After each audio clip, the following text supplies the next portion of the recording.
العالمين، والصلاة والسلام على نبينا محمد وعلى آله وأصحابه أجمعين. أما بعد، أيها الأكارم، كثير من المصلين والمصليات يحرصون على قيام الليل في الثلث الأخير، ولا يخفانا جميعا أن في الثلث الأخير ينزل الرب جل وعلا إلى سماء الدنيا فينادي عباده: من يدعوني فأستجيب له، من يستغفرني فأغفر له، من يسألني فأعطيه.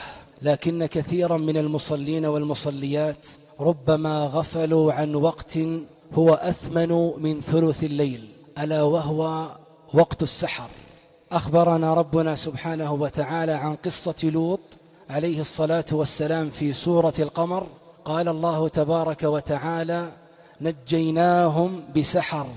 قال العلماء في التفسير أن وقت السحر هو وقت النجاة، فمن كان يشتكي من هم أو حزن أو ضيق أو مرض فإنما يلتجئ إلى الله جل وعلا في الثلث الأخير ويلتجئ في السحر. وفي صحيح مسلم كان صلى الله عليه وسلم يوتر أول الليل ووسط الليل، وانتهى به المقام أنه كان يوتر في السحر.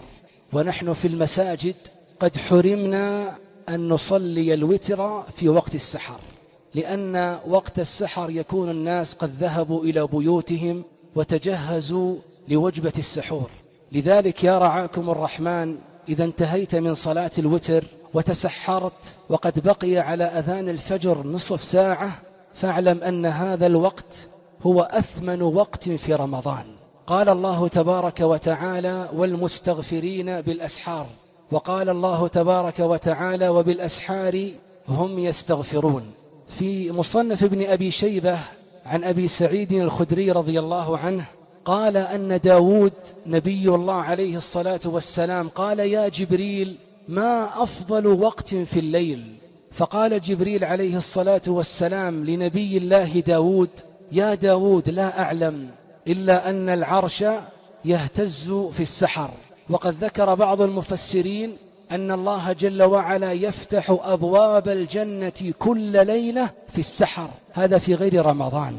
وقال جابر بن عبد الله رضي الله عنه: إذا جاء وقت السحر قال الله للجنة: تطيبي لأهلك، فإنما تجدون في السحر من برد الجو إنما هو من برد الجنة. إن العلماء يقولون وقت السحر هو سدس الليل الأخير، يعني إذا قسمنا الليل إلى أثلاث، الثلث الأخير هو تقريبا آخر 3 ساعات. وإذا قلنا أن الليل ينقسم إلى أسداس، فإن السدس الأخير لا يتجاوز قرابة النصف ساعة، هو أفضل الأوقات.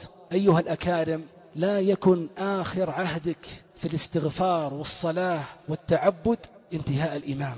كثير من المصلين إذا انتهى من صلاة القيام ثم ذهب إلى بيته وجلس للسحور يشعر أنه في فسحة من الوقت، ولا يعلم أنه يمتلك أثمن وأفضل وأحسن وقت في رمضان، ألا وهو الاستغفار في السحر.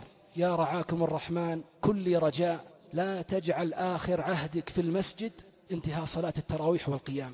اخلو بنفسك في آخر الليل بالسحر، انقطع عن الخلائق أجمعين وتفرغ لعبادة رب العالمين، وأكثر من الاستغفار. أسأل الله جل وعلا أن يستخدمني وإياكم في طاعته، وأن يجعلنا في هذا الشهر من المقبولين والمرحومين والمستورين ومن عتقائه من النار. تقبل الله مني ومنكم صالح القول والعمل، وصلى الله وسلم وبارك على نبينا محمد.